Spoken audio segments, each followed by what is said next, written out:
Ashley Eckstein, voice of Ahsoka Tano on Star Wars The Clone Wars, and I follow the nerd. Hi, I'm Billy D. Williams, and I'm following the nerd. Hello, Ghostbusters. You do? You have? No kidding. Guys, these people are following the nerd. Although why they rang me to tell me is a bit of a mystery. Seems like some kind of clunky shout-out for a radio show. I'm not actually Janine Melnitz, you know. I'm Laura Summer, the voice artist who played her. Seriously, how did these nerds keep getting my number?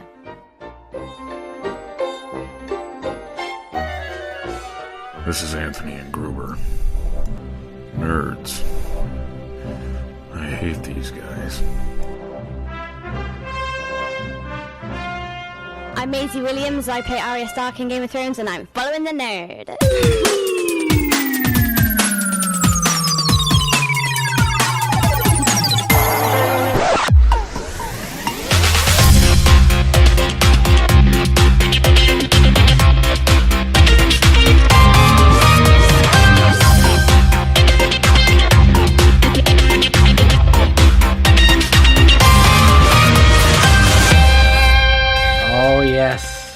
It feels like forever since we've done this. And weirdly feels like 5 minutes ago. Like only yesterday. Yeah. Yes, indeed.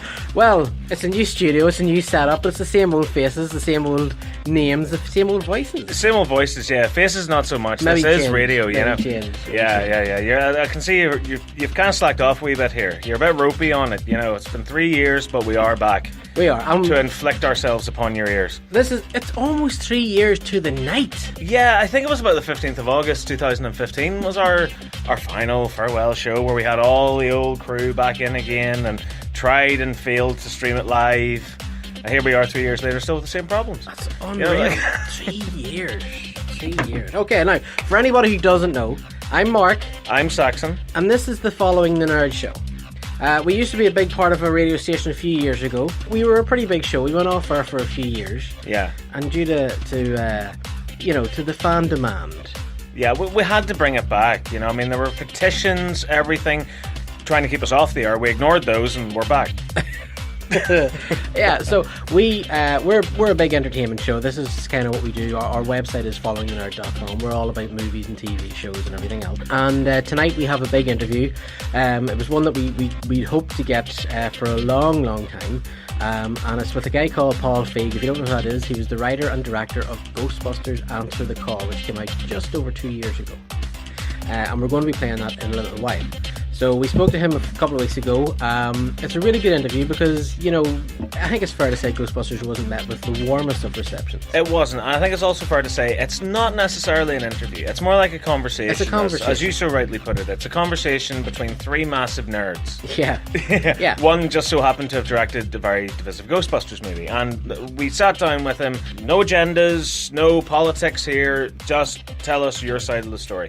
And it is a fascinating listen. It really is. If I say so myself. He does get into it. I mean, you know, what we wanted to talk about was there was a lot of negative response to Ghostbusters when it came out. You know, the likes of myself and Saxon, you know, I know you're on the same page here with me. We didn't care who was cast. I mean, obviously we cared. We wanted good actors in the roles. Yeah. But our problem was never about it being a female-led movie. I'd say if I hear that one more time... Yeah. I may have to do something horrible. Yeah. I'm sick to death of hearing that. Yeah. I mean, it's been 2 years now. It just seems like you have to defend it all the time, though, doesn't it? I mean, it does. You know, we unfortunately got sort of shoveled into the same category. Anybody that didn't like the movie or had issues with the movie, you know, the problem was always that he rebooted the universe. He got rid of everything that had gone before. He started again. And then when the movie came out, I'll be the first to admit it, I didn't hate it. I kind of liked it. There was a couple of jokes in there that, like, that got me. You know, they got me in the right sort of way, and like I was genuinely laughing, almost, you know, in spite of myself. Yeah. But we're going to play that in a few minutes. Come here, tell me this and tell me no more. Okay. Right? We missed so much stuff. We have missed a world of things. Haven't we? Like, I mean, it's 3 years. I mean, that's what, like a million years when it comes to nerd culture. It really is. Because it's moving so quickly now. The landscape, I think the landscape is very different now. It is, and I personally blame this whole outrage culture that we have now, where it's sort of bleeding into everything, especially to do with nerd culture, and obviously Ghostbusters was a big part of that. It's gotten to the stage now where it's now involving Star Wars as well. Yeah, I mean, very much. these are just fun, nerdy little bits of escapism, and all of a sudden it's the most serious, most important thing in the world now. Yeah, I mean, I'm knock the mic off. I mean, the word that we keep hearing is toxic, and it has become very, very toxic. I mean, there used to be the times where, you'd like a movie, your friend wouldn't like a movie, you'd like this character, your friend wouldn't like it, vice versa, and it was a thing. It was just a thing. But now it's like, oh, how dare you not have the same opinion as me? But, like, even with the connotation of that, it's... hang on a minute, you didn't like that? You're a racist. Yeah. You didn't like that? You're a sexist. You didn't like this? You're a misogynist. And it's... Guys, it's fantasy. It's escapism. What is wrong with you as people? Yeah, it's guys that catch ghosts. It's laser swords. It's spaceships. It's time travel. Everybody just relax. Just relax. Now, one of the biggest stories that we have, because I know, Saxon, as I said, I was on holiday, and I dropped you a wee message today just to look over some of the big stuff that we missed over the last couple of years.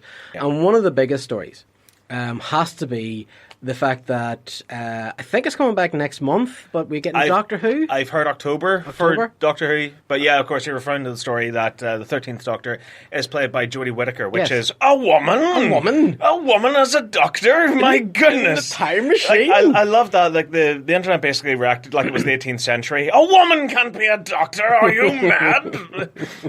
Yeah. But, and it's... Again, it was this thing where, oh my god, if you didn't like this, you're a troll, you're this, you're that, you're the other. In all fairness, I can understand people that say the Doctor should always and forever be a white guy because... Like, in the nicest possible way, because this is a character that routinely changes his face. Mm-hmm. The fact that this is such a radical change now, I mean, it's still a white character. It's just the gender that's different now, I kind of got this weird, refreshing feeling whenever I saw the 12th Doctor regenerate. I don't know if that's just something to do with, finally, Stephen Moffat's out the door, but it was just whenever the regeneration took place, and her first words were, oh, brilliant. And then the TARDIS went boom. Women drivers. Oh dear, here we go. But no, I got this sort of burst of energy from it again. Yeah. Where I was like, oh wow, this is new, this is different. And even though it was just her on screen for a couple of seconds. Yeah. I mean, I gotta be honest with you, I don't know what the series is going to bring, but the trailer which we got at SDCC, or just before SDCC, I think, at San Diego Comic-Con, I really liked it. I really like the feel of this actress of Jodie Whittaker. Now, I got to be honest, I'm not really familiar with her work before this. No, I'm not either, if I'm being honest. Yeah, but I love her Yorkshire accent. I think that's really cool. I like that. And I'm glad that they kept it. Yeah, I like that the Doctor has accents now. Yeah. Like, obviously, it started with Christopher Eccleston. Yeah.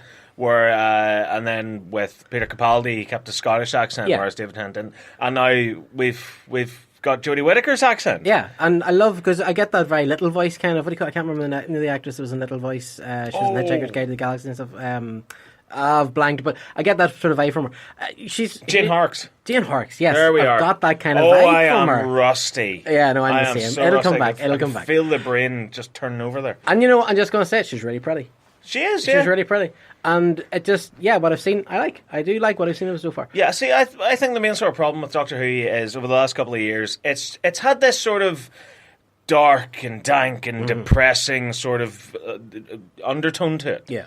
The whole way through it, and especially with Peter Capaldi's series, where you had things like the SpiderMan taking over dead bodies and all, and it left you feeling uncomfortable. Yeah. Whereas I preferred the David Tennant and the Christopher Eccleston years, where everything was it was bright and it was bouncing. It was kind of like a sitcom in space almost, or like a soap opera in space, and that was the best sort of way to reboot a show like Doctor Who that had this kind of stigma attached to it that it's the stuffy old show for old nerds.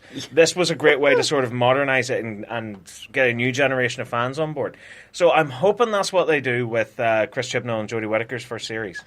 Now, kind of along the whole toxicity thing, which we're talking about as well, a really, really big story, again, quite recently. And I know, Saxon, that you're a big fan of this franchise, was the firing of James Gunn Disney fired James Gunn, who was, of course, the writer and director of Guardians of the Galaxy and Guardians of Volume 1 and Volume 2. That's right, yeah. And I'm led to believe had just finished the script for Volume 3, which he had just handed in to Disney. He just handed in the first draft and of then the script. These tweets that he had made 10 years ago? 10 years ago, so around then. Had resurfaced. Now, the tweets were pretty distasteful, let's be honest. They were, they're I don't even want to say on radio what they were about. But without reading them out, they were shocking, they were incredibly offensive and insensitive too. They were. But again, it was part of who he was at that time, because he was making schlocky horror movies and...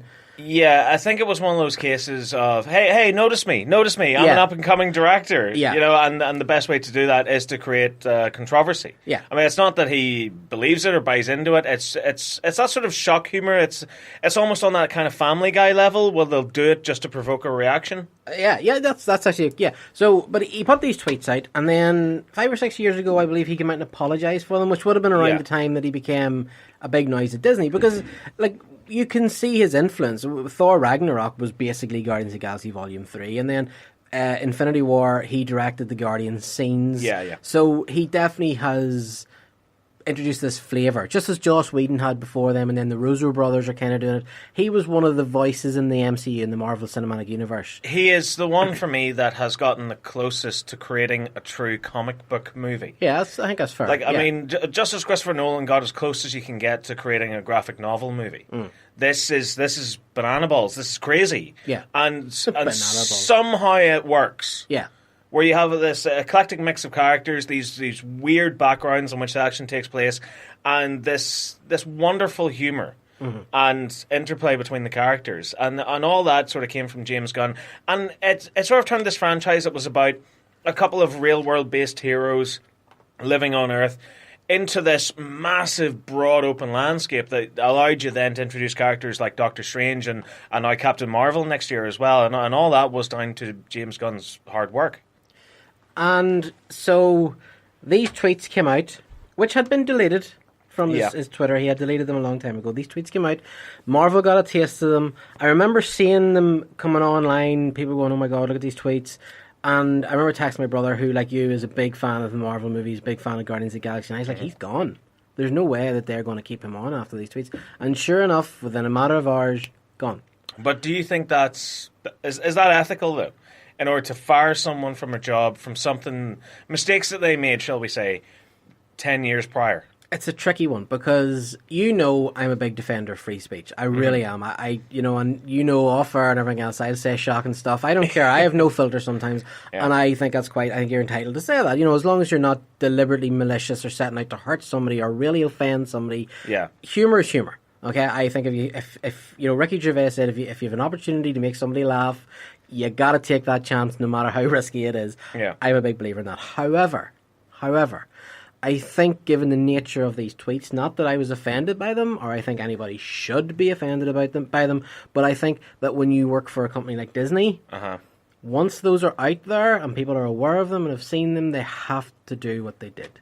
But surely there would have been a background check or something on it. Absolutely. I think Disney knew about these tweets. I think they may have said to him at some point, look, we want to hire you, you're the guy for the job, but if this ever comes to light, we got to let you go. We got to let you go. And that's what happened. See, I think it really is a shame within itself, because you've almost got this wonderful redemption story going on with James Gunn. Yeah. Where he started off as the guy making schlock like Romeo and Juliet, and then he ended up making movies which are very dark and very provocative, but movies that I loved, like Slither and Super especially, which is such a wonderfully twisted take on, say, like Kick-Ass, for example. Yeah. I genuinely did appreciate that. And then for him to finally take that final step up and be this guy that promotes love and promotes peace and creates Guardians of the Galaxy, and every single person that's worked with him on that set has nothing but the highest of praises to sing about him.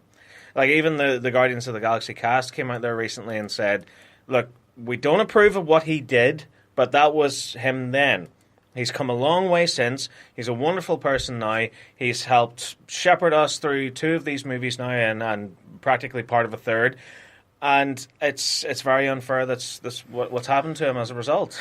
Because, I mean, it's sort of, to me, it promotes this idea that there is no such thing as redemption. you can't atone for anything you've ever done in your past because you'll still end up being punished for it, even though you have apologized for it and you've